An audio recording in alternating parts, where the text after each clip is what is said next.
What's up, everybody, and welcome into another episode of Locked On Phillies. And in today's episode, the impossible has happened.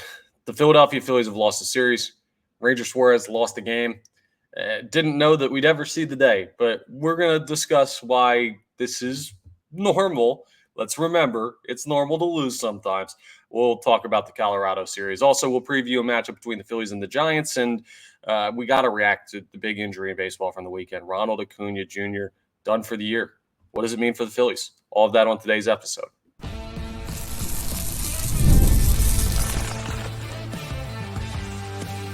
You are Locked On Phillies, your daily Philadelphia Phillies podcast. Part of the Locked On Podcast Network, your team every day. Yes, this is Locked On Phillies. I'm Connor Thomas, your host. Thank you so much for checking us out today on this Memorial Day holiday. Appreciate it. We're part of the Locked On Podcast Network, your team every day. Please make sure you're rating, reviewing, subscribing to the YouTube, all that great stuff that really helps us out here on Locked On Phillies. And today's episode is brought to you by GameTime. Download the GameTime app, create an account, and use code LOCKEDONMLB for $20 off your first purchase. Terms apply. Before we go any further, being that it is Memorial Day, I just want to take a second to say that keep in mind the ethos of this holiday. Why we celebrate this holiday is for people who gave their life in the service to this country. So our thoughts are with their families and everyone who's remembering someone special in their lives and someone who fought for the freedom of this country and gave the ultimate sacrifice. So an extended thank you to everyone who's done that. And we don't forget why we celebrate today. Now, back to the baseball. The Philadelphia Phillies unfortunately lost their series out in Colorado against the Rockies. It is possible, folks. They can lose. We haven't seen it since April 1st to April 3rd against the Cincinnati Reds until, well, yesterday when Ranger Suarez goes out and got absolutely torched in the first two innings. And when I say absolutely torched, it wasn't totally by the Rockies. I know he gave up the home run in the first, which wasn't great, and that ball does not get out probably in any other environment. A little windy yesterday at Coors Field. We know how the ball carries there. Barely got out to right center. Probably a ball that stays in the yard a lot of other ballparks. I haven't seen the exact numbers on that or anything, but I don't have to imagine it would be rare to see a swing of that kind go out, but also very uncharacteristic of Ranger. A lot of walks in yesterday's game. And this is why the Ranger Suarez performance was actually not as bad as it looked early, right? I'm not just trying to defend him. I'm being honest, because when that game was done and I looked at his box score, I was like, wow, he only gave up 3 hits. It was kind of wild to see that. He had 3 hits, 9 strikeouts. Like, he was really good after the first 2 innings. It was just those first 2 innings really killed him, and then he settled in. But 4 walks is incredibly uncharacteristic. And why that's better than if he had been like just absolutely pieced up by an opposing lineup, especially the Rockies, I still don't think they could hit him like consistently enough to win a game like that. I just think he didn't have his best command, and I don't see that. Like, he's not going to just snap and not have command anymore. Like, no, that'll be back next start. If guys started to figure out how to hit him, that would be a bigger problem. So I'm not worried about Ranger Suarez. It's just, we've talked about it. He's not going to go 30-0 and 30 starts, and the Phillies going to win all of it. Like, it's just not realistically possible for him to do that. So you're in a situation where you should have been expecting eventually that day to come. It did yesterday. That's unfortunate. The Phillies offense also only putting 5 hits up on the scoreboard and 2 runs over 9 innings of work. I'm not overly concerned about them long term, but they didn't have a great series in Colorado, which with solid weather and really the ball normally flying well there and out there in Denver, like, that is a little weird. It's an anomaly. We'll see if that changes as they go to San Francisco for their next series. I'm not totally worried about the offense, but like yesterday, I don't know, JT Realmuto 1 for 4, Alec Bohm 1 for 4, Brandon Marsh 2 for 2. Great performance by Brandon Marsh. He really did his part yesterday. And then Johan Rojas 1 for 2. You look at it and you say, all right, most of the lineup didn't really do too much yesterday, including Schwarber 0 for, Harper 0 for, Stott 0 for, Castellanos 0 for, Edmundo Sosa, who's been red hot 0 for, Cody Clemens 0 for on pinch hit appearance. Like, I don't know. It was a weird series. I said it in our episode from over the weekend that the first 2 games of the series were already kind of weird. I do think here's what I'll say, right? This is going to be my little caveat to the Phillies losing that series. And I honestly mean this. You can say I'm coping or something if you're a fan of a different team, or if you think I'm just trying to like protect the Philadelphia Phillies. I honestly think that they win Friday night's 11-inning game that they lost by 1 run if Bryce Harper is not ejected in the top of the first inning. That's how I feel. You know what happens there? They win 2 of 3. They win the series again. The streak continues. We don't freak out. Not that we're freaking out right now over the Phillies' loss to the Rockies, but that's the margin of error, how thin it is. And I'll tell you what, the Phillies losing yesterday 5-2, that 3-run deficit is a really, really big deficit compared to what they've been doing. And that didn't feel like a blowout at all. I thought at a point they were going to, when they started scoring in the middle innings, thought they had a chance to win that game. So things could certainly be worse. What needs to improve from this series? Well, first of all, the offense. When you look at the run production by the Philadelphia Phillies, you scored 5. You scored 2 yesterday. The Rockies scored 5. You scored 8 on Saturday, but remember, you had a lot of those scored in the 9th inning. 6 of those runs came in the final inning of play, and then you scored 2 in. So let's take out the 9th inning of game 2, and you scored a total of 6 runs in the series. That's miserable against a team that came into this way under 500 this series. So I don't know. Should I be more concerned? Probably. Have the Phillies built up enough stock that I'm not overly worried about it? Absolutely they have. So let's just take a peek at the standings real quick, shall we? If anyone's out there saying they need to change this, they need to change that, this guy stunk, that guy. Like, I know Kyle Schwarber has a long homer-less streak.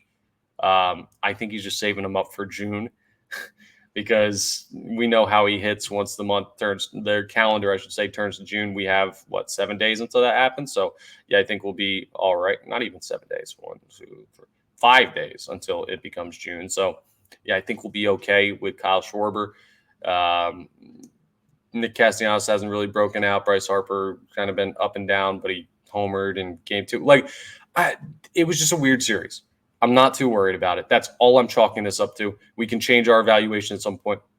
The Phillies still have the best record in baseball by 1.5 games over the Cleveland Guardians. When you look at the National League, they have the best record in the National League by 5.5 games over the Los Angeles Dodgers. And then you also go to the NL East, and the Philadelphia Phillies lead the Atlanta Braves by 6 games on Memorial Day. That's incredible. They're so good. They're so fine. This is not going to turn into a slipping. But I'll tell you what, here's what's beautiful about this, right? This is what's fun about the loss coming now. Not that it's fun, right? I almost feel like, and it's stupid, it's my dumb brain, but I almost feel like it's refreshing to see this team lose a series because it's different. Not that I'm happy about it, but it's just like, I got to be honest, I was kind of getting boring almost that they're beating everybody so easily and so consistently. Like, now is a point, I think, where we get to learn something new about this team. We already knew they're a great baseball team. We already know they can beat lesser competition. We already know they can string together wins. We already know they're going to focus and go out and fight every game. But you lost the series. Your offense didn't look great. You're in the middle of a road trip. It's not like you can come home and sleep in your own bed and see your family and get right. You go to San Francisco. So when you look at that and you say, okay, we got to kind of rally the troops here. We've got to bounce right back and start winning again. How quickly does this team rebound from losing that series in Colorado? And we're going to learn that. We haven't seen that since early April. Now we're almost in early June, and the Philadelphia Phillies have been punched in the mouth for the first time since then. So how do they respond? Have they remembered how to fight back from a little bit of adversity, like adversity that they haven't totally faced this year? I believe so. I don't see any reason why they shouldn't, but we're going to find out as they take on the San Francisco Giants next. So coming up next, we're going to talk about that series with San Francisco, preview this afternoon's game. I almost said tonight's game, but we got a weird 5 o'clock Eastern time baseball game for Memorial Day, which I have no issue with because of how early I have to be up. But we'll discuss that. We'll talk about the series in general and things that we want to see in that series. So all of that as we continue today's episode of Locked On Phillies. And let's talk about GameTime before we do that, because GameTime is an authorized ticket marketplace of Major League Baseball. So that means on GameTime, it's easier to get tickets faster and easier. Easier to get. You get the point. It's so easy, I said easy twice. Prices on the GameTime app actually go down the closer it gets to the first pitch. They got killer last-minute deals, all-in prices, views from your seat, their lowest price guarantee. GameTime takes the guesswork out of buying Major League Baseball tickets. They can get you tickets to basically anything that you need a ticket to go to. You want to go to a concert, you want to go see a comedy show, you want to go see a play, theater, anything like that, check out GameTime. They got a bunch of stuff. And of course, they got all the sports tickets you need. They've got a bunch of different deals, like flash deals, where you can save even more with exclusive in-app deals on select seats ahead of the game or event. You've got all-in pricing, so you don't have to worry about the fees popping up late. The lowest price guarantee, just listen to this. This is my favorite thing they do. If you find a seat in the same row and section for less, GameTime will credit you 110% of the difference. That's how confident they are. They're not just going to give you your money back. No, they're going to give you your money back plus 10%. That's pretty darn good, huh? And you can get ticket coverage, so your purchase is covered with the most flexible customer service policy in the ticketing industry in case anything goes wrong with getting to the game or the concert or the comedy or whatever. So take the guesswork out of buying MLB tickets with GameTime. Download the GameTime app, create an account, use code LOCKEDONMLB. You'll get $20 off your first purchase. Terms apply. Again, create an account and redeem code LOCKEDONMLB for $20 off. That could get you into a Phillies game. You could see something special. This team is doing something special basically every night. So when they get back from the West Coast road trip, that's the time. So download GameTime today. Last-minute tickets, lowest price, guaranteed. Let's preview the series with the San Francisco Giants, shall we? The Philadelphia Phillies are out there in the Bay Area taking on the Giants, and it should be an interesting one. To start tonight's game, you're not exactly looking at a easy pitching matchup. Blake Snell is on the mound. So for a team that struggles against lefties, just had a series in Colorado where they didn't produce a lot of runs, you now end up further on the road, go out to the West Coast, even further to San Francisco in the Bay Area, and you face the reigning Cy Young winner. That is not great for potential success. Here's what is good. Blake Snell is 0 for 3 on the year. Or 0 and 3 on the year. I don't know. I said 0 for 3 like he's batting. He's got an 11.4 ERA. He's got a 2.07 whip in 15 innings pitched. Small sample size. He's going to settle in. Let's hope he doesn't do it against the Phillies, but he didn't really get spring training or anything this year. So it makes sense that he hasn't been off to the hottest start. So we'll dive a little bit deeper into that, but that's not ideal for looking at a situation where you're trying to bounce back from a low offensive output. What I will say is the last time the Phillies faced the San Francisco Giants, they swept them out in 4 games. It was a 4-3 win, a 14-3 win, a 5-4 win, and a 6-1 win. So you had 2 one-run games in there. The Giants did play the Phillies a little bit tight last time, and that was earlier this month. That was their first full series of the month of May. So maybe you can kind of bookend this month with sweeps of the Giants. Great. But what you're looking to do right now is just get back in the win column. Start the series with a win and move on. You have Taijuan Walker on the mound, who was not great last time out. He's dropped a little velocity, which is always a question mark. It's always concerning. He got hit on the toe 2 starts ago. He just hasn't had that great of a year. And yet he's still 3-0 with a, 1.54 whip, but a 5 ERA. It's crazy. 5 ERA when you hear it compared to other Philly starters sounds astronomical. It's less than half of what Blake Snell's ERA is. So shows you maybe not the clearest indicator and stuff like that. And we have a lineup for tonight's game, right? I'm going to go ahead and just give you the pitching matchups for all the games in the series here, but then we're going to dive into that lineup for today's game. Walker, Snell today. Tomorrow, Wheeler takes them out undecided for the Giants, who they're starting in tomorrow's game, Tuesday night. And then Wednesday, day game, you're going to have Christopher Sanchez. He's going to take them out against Kyle Harrison. So those are your pitching matchups in the series. We can break those down as the days come. But tonight, clearly, the pitching advantage, like just on resume alone, goes to the San Francisco Giants. And I worry about facing Blake Snell, not just because I'm worried he's going to hit Bryce Harper in the hand and break his thumb again. But here's the lineup for the Philadelphia Phillies tonight. Kind of an interesting little wrinkle in this one. Kyle Schwarber's going to lead off DH, of course. JT Realmuto batting second, catching. Same deal there. Bryce Harper playing first base, batting third, always. Alec Boehm cleanup, playing third. So nothing weird there. But then you got Castellanos in right, Edmundo Sosa batting sixth, playing shortstop. He's been hot. He deserves to move up a little bit. Whit Merrifield's playing second. So Bryson Stott gets the day off against Blake Snell, tough lefty. Christian Pache in left. So Brandon Marsh gets the day off. Yohan Rojas in center. So Pache and Rojas together on the left side of the outfield is going to be very interesting. The defense, great. And that's a big ballpark out there in San Francisco. The offense, questionable. When you round out the bottom four of your lineup with Sosa, Merrifield, Pache, Rojas, on paper, that doesn't look great. Now, if you've been watching how they've been playing, you might say, okay, well, Edmundo Sosa's been hot, and Merrifield has gotten on base a couple times, and Pache has looked good in opportunity. So I'm not saying like they're in trouble at the bottom of the lineup, but it's not your best lineup out there, and you get some lefties a rest. So you'll go ahead and take your chances against that. As far as the offense for the Giants, I mean, you know the guys to watch out for. Actually, Lamont Wade Jr. has been really solid this year for them. He's batting .333 this year, 42 for 126 at the plate. Not bad. He's a guy to keep an eye on in the two-hole. Matt Chapman has really fallen off. I don't know what happened to him. He's batting .240, but he is still batting in the cleanup spot for San Francisco tonight, so that's a guy to keep an eye on. You're also Patrick Bailey's batting .297 from the catcher spot and also batting fifth. That's the only other guy who's average-wise you should probably keep an eye on.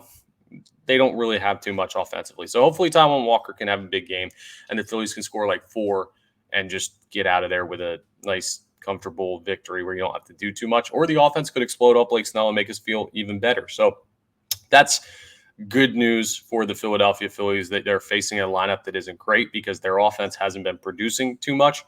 Here's what I want to see from this series. I want to see the long ball come back for the Phillies. They didn't really have it in Colorado, which is insane considering the way the ball flies out there. So I would love to see them leave the yard a couple times in San Francisco. I would like to see, and that's been the main issue, right? Is just they haven't had power displayed the past couple of games.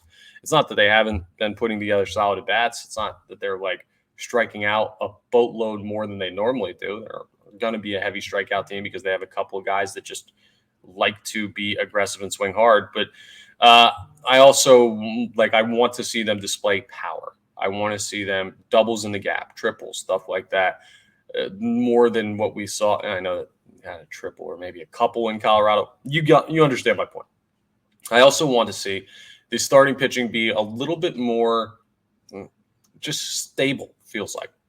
Start off better. The Rockies scored early on the Phillies, I think in all 3 of those games in Colorado. Like, I don't want to see the Giants get out to an early jump. That's what the Phillies have been so good at this year, is their starters will get through 3 or 4 innings clean, and you'll give the lineup a full time through, maybe a time and a half through, before they have to worry about playing from behind. So I'd like to see a quick start from the pitching staff again. I think the bullpen's actually been good lately, and once you get into the later innings, the offense has picked it up. It's just kind of a slow start in both capacities with the pitching staff and the offense for the Phils. So those are the things to keep an eye on in the series with the Giants. We've got the game at 5:05 p.m., little afternoon game in San Francisco, a little evening game, early evening game toward the Philadelphia Phillies, and us back here on the East Coast, I should say. So set your timers accordingly for that.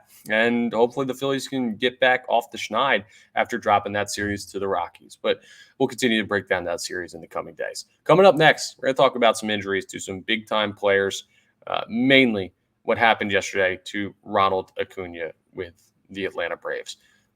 Tough situation, and we'll discuss it as we wrap up today's episode. First, let me tell you about SupplyHouse. You can get supplies from the site that's made for the skilled trades. SupplyHouse.com. SupplyHouse.com is the reliable way to order plumbing, HVAC, and electrical products online. They've got a super easy to use website, and it's packed with helpful resources and the latest product info to help you get the job done right. You could shop a complete inventory of over 200,000 parts from over 400 top brands, and you can get your order delivered right to your door with fast shipping from coast to coast. Need help with an order? Well, you can also get expert support and industry-leading service from the friendliest folks in the business and talk to a real person every time. I know that's very important to a lot of people now. Supply House will make sure it's a real representative you speak to. Pros in the skilled trades can get a competitive edge too by joining SupplyHouse.com's free Trade Master program. So if you join the Trade Master program, every Trade Master gets access to a dedicated phone line, makes it easier to just get through quicker, free shipping, and discounts on every order. You can join the thousands of trade pros already benefiting from their free membership at supplyhouse.com/TM and order plumbing, HVAC, and electrical supplies from anywhere with just a few clicks at supplyhouse.com. All right, so first and foremost, the Phillies related news. Trey Turner has been going through his rehab from his left hamstring injury. He showed up to the ballpark yesterday. He had some stiffness and soreness. The Phillies are actually ramping back his return, his rehab a little bit. He's been running, stuff like that, and they had him going out yesterday and running like kind of a semicircle almost to simulate rounding the bases, because straight line is different with these muscle injuries than like just rounding the bases is tougher. So they're trying to work him up to it. I said on an episode last week, take your time with Trey Turner. This team's winning comfortably without him.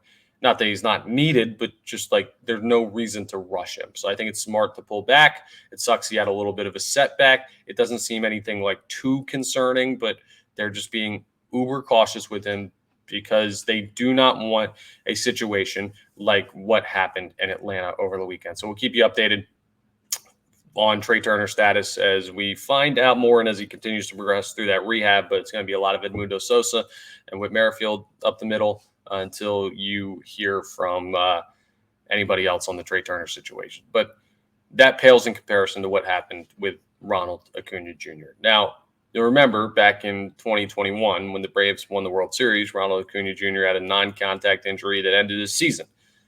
Unfortunately, yesterday it happened again. He was out between second and third base, and he was like taking a secondary lead and almost turning back to the bag, it seemed like, and just went down in a heap. Non-contact injury, planted, knee blew out. He tore his ACL. He is done for the year. The Braves have now lost Spencer Strider, the odds-on Cy Young favorite in the National League coming into the season, and Ronald Acuña Jr., the reigning MVP who absolutely dominated the National League last year. If you could ask Braves fans ahead of the season, two players that they could not afford to lose, it would be Strider and it would be Acuña. And they have lost both of them, and we haven't even made it to June yet. And I am not remotely celebrating this injury. I am not happy about this injury. I don't want you to take this that way at all if you're listening right now. No, that sucks, dude. He's a great player. He's an electric player. I don't like watching him play baseball because he plays for a division rival, but if he played for any other team, he'd be one of my favorite players in the sport. Like, baseball's better with Ronald Acuña. Baseball is, to go back to the Strider thing, better with Spencer Strider. And certainly the Braves are better with both of them. Now, what this does mean for the Philadelphia Phillies, right, is that you have seen a team. The way to imagine this is imagine if the Philadelphia Phillies lost by this point in the year, Bryce Harper for the year, Zach Wheeler for the year. How different would it feel your chances to maybe not win 90 to 100 games, like still talented roster, but come postseason, are you going to be the same team? What do you do at the trade deadline? All of this stuff changes. And already being 6 games back of the Philadelphia Phillies, well, it does give you a much bigger opening, it feels like, to end up winning the division for the first time in a long time. So I'm not going to lie to you and tell you it's not beneficial for the Phillies that Ronald Acuña Jr. is done for the year, but it's beneficial and, I'm happy about it are two totally different things. Now, this sucks, man. It sucks to see him go down. Oh, what is this? This is the second time in 4 years that he goes down with a non-contact injury. Like, It's just not good for the sport. I feel bad for the person. He's not just like an athlete that doesn't have emotions or feelings or anything. That's got to be tough for him. And it sucks for Braves fans. I got to be honest. Like, I want to beat the Braves at their best, and you're not going to be able to do that this year, but you're still going to have to beat them, especially now that you have this opportunity. So another major shift in the landscape of the National League East and the National League in general over the course of the holiday weekend. So just wanted to update you on that and my thoughts on everything there. That's all for today's episode of Locked On Phillies. Thank you so much for checking us out. Really appreciate it. Again, hope you enjoyed your Memorial Day weekend and are still enjoying it. Remember the reason for the holiday. And just make sure you're rating, reviewing, subscribing to the YouTube, all that really good stuff that helps us out here on Locked On Phillies. We're part of the Locked On Podcast Network, your team every day. I will talk to you next time on the next episode of Locked On Phillies.